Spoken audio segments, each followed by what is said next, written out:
తిరుపతిలో గోవిందరాజు బ్రహ్మోత్సవాలు అత్యంత వైభవంగా కొనసాగుతున్నాయి. పెద్ద ఎత్తున భక్తులు పాల్గొంటున్నారు. నగరంలోని వినాయక్ నగర్, భవానీ నగర్ కాలనీలో తరచూ వోల్టేజ్ సమస్యతో టీవీలు, ఫ్రిడ్జ్లు కాలిపోతున్నాయని స్థానికులు ఆందోళన చెందుతున్నారు. అధికారులు చర్యలు తీసుకోవాలని కోరారు.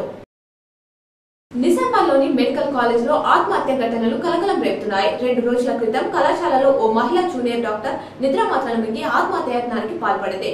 గమనించిన స్నేహితులు ఆమెను ఆసుపత్రికి తరలించారు. కాగా ఇదివరకే అక్కడ జరిగిన ఆత్మహత్య ఘటనలు ఆందోళన రేపుతున్నాయి. నిజామాబాద్ లోక్సభ స్థానంలో టఫ్ ఫైట్ ఉందని కాంగ్రెస్ ఎంపీ అభ్యర్థి ఎమ్మెల్సీ జీవన్ రెడ్డి తెలిపారు. ఇక్కడ గెలుస్తామనే విశ్వాసం తమకు ఉందన్నారు. గెలిస్తే అర్జునుడైతానని, ఓడితే అభిమన్యుడినైతా అని అన్నారు. జగిత్యాల ప్రజల తీర్పును గౌరవిస్తానని చెప్పారు. మానవత్వంలోనే కాదు, చిత్తశుద్ధిలో కూడా ముందుంటామని మరోసారి చాటారు 108 సిబ్బంది. స్థానిక నిజామాబాద్ వర్ణి రోడ్లో గాయత్రి నగర్ కు చెందిన శ్రీకాంత్ కు రోడ్డు ప్రమాదం జరగా స్పందించిన 108 సిబ్బంది నారాయణ రమేష్ బాధితుడి వద్ద పడి ఉన్న ₹50,000 మొబైల్ ఆయన తండ్రి ఒక్కర్నకు జిల్లా ప్రభుత్వ ఆసుపత్రిలో అప్పగించారు.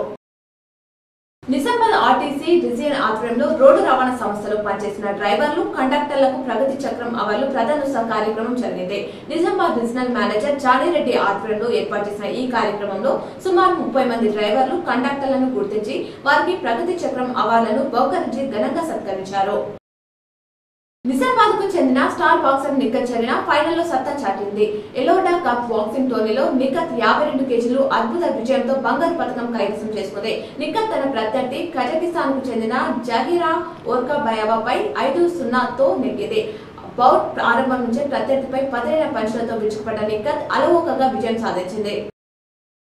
రోడ్డుపై ఉంచిన బండ్ల కుప్ప ఓ వ్యక్తి ప్రాణం తీసింది. ఈ ఘటన పిట్లం పోలీస్ స్టేషన్ పరిధిలో శనివారం జరిగింది. వివరాలకు వెళ్తే కామారెడ్డి జిల్లా పెద్దకొడబ్గల్ మండలానికి చెందిన సురేందర్ బైక్ పై మాసన్పల్లి వెళ్లాడు. తిరిగి తన స్వగ్రామానికి వస్తున్న ఈ క్రమంలో రోడ్డుపై ఉన్న ధాన్యం కుప్పను గమనించకుండా కుప్పపైకి బైక్ ఎక్కించడంతో అదుపు తప్పి కింద పడి అక్కడికక్కడే మృతి చెందాడు.